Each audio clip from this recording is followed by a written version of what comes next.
कालच आम्ही छोटी बाईट दिली होती. त्याच्यानंतर उद्याचं जे आंदोलन आहे 3 जुलैचं, त्याच्यासाठी आंबा व काजू बागायतदारांचं जे आंदोलन आहे त्याच्यासाठी जास्तीत जास्त शेतकरी आणि नागरिकांनी येण्यासाठी आम्ही आवाहन केलं होतं. आणि आम्ही या सर्व कार्यक्रम चालू असताना आम्हाला आज पोलिसांकडनं अशा पद्धतीची नोटीस, ही वारंवार आम्हाला नोटीस दिली गेली, पण ही दडपशाही पोलिसांची सुरुवात झालेली आहे. काही अजून शेतकऱ्यांना नोटीस दिली जातील, पण शेतकऱ्यांनी यासाठी घाबरू नये. तुमच्या न्याय हक्कासाठी आम्ही सदैव आंबा काजू बागायतदार संघटना तुमच्या पाठीशी ठामपणे उभी आहोत. त्यामुळे उद्या होणाऱ्या आंबा काजू बागायतदारांच्या संघटनेच्या आंदोलनाला मेळावा व जलसमाधी, त्याचबरोबर जो अणुऊर्जा प्रकल्प येत आहे त्या अणुऊर्जा प्रकल्पाला ठासून विरोध करण्यासाठी, कारण ही लोक वारंवार सांगतायत प्रकल्पाची जागा निश्चित झाली नाही. प्रकल्पाची जागा जर निश्चित झाली नसेल तर प्रकल्प येणार हे नक्की आहे. मग आमचं एवढंच म्हणणं आहे की तुम्ही चांगले प्रकल्प कोणतेही आणा, पण अणुऊर्जा प्रकल्प आम्हाला देवगडात नको आहे. गेली 6 महिने जे आम्ही आंदोलनं करत होतो त्या आंदोलनामध्ये आम्हाला एक युवा आम्ही म्हणतो 92 वर्षाचा युवा आमच्या बरोबर वारंवार होते.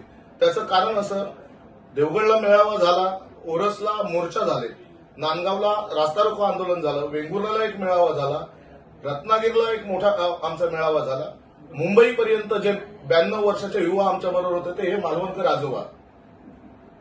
मालवणकर आजोबा तुम्ही खरंच सर्व शेतकरी आणि नागरिकांनी यांच्या वयाचा आणि त्यांच्या म्हणजे आता त्यांची तब्येत ही जर बघितलीत तुम्ही तर स्वतः रिक्षा करून ओरस, वेंगुर्ला, रत्नागिरी किंवा मुंबईला जाताना ते ट्रॅव्हल्सने गेले.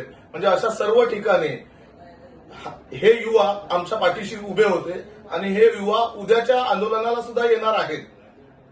कारण आज सकाळीच फोन करून आम्हाला सांगितलं, अरे आंदोलनाचा टाइम किती आहे, कुठे जायचंय. तो म्हटलं काका तुम्ही येऊ नका, खूप वाळूवरती यावं लागेल. नाही बोलतो मी येणार.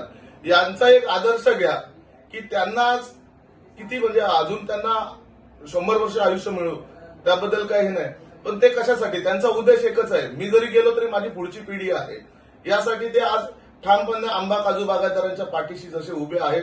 आणि आता तो अणुऊर्जा प्रकल्प आहे, या दोन्ही विषयासाठी हे जर येत असतील तर प्रत्येक व्यक्तीने हा विचार करायला पाहिजे की आज माझं काय देणं लागतं देवगड तालुक्यासाठी. मी हक्काने सांगतो, मी देवगड तालुक्यातील आहे. आमच्या इकडे आंबा पिकतो, काजू होते, पर्यटन आहे आमचं. आणि आम्ही पण या सरकारला हेच सांगतो, पर्यटनासाठी कुठलेही प्रोजेक्ट आणा, काही आमचा विरोध नाही त्याला. परंतु अणुऊर्जासारखा विनाशकारी जर प्रकल्प आमच्या देवगडला कुठे जरी येत असेल, इव्हन सिंधुदुर्गात जरी येत असेल तरी त्याला आमचा विरोध राहील. पूर्ण सिंधुदुर्ग वासियांना हात जोडून एक नम्र विनंती करतो की उद्याच्या आंदोलनामध्ये जास्तीत जास्त संख्येने सर्व नागरिकांनी आणि सर्व शेतकऱ्यांनी उपस्थित राहा. पोलिसांच्या दंडुकेशाहीला आम्ही घाबरत नाही. ही जी नोटीस दिली आहे ही अजून काही शेतकऱ्यांना दिली जातील, परंतु शेतकऱ्यांनी या नोटिसांचा न विचार करता उद्याच्या आंदोलनाला या. धन्यवाद.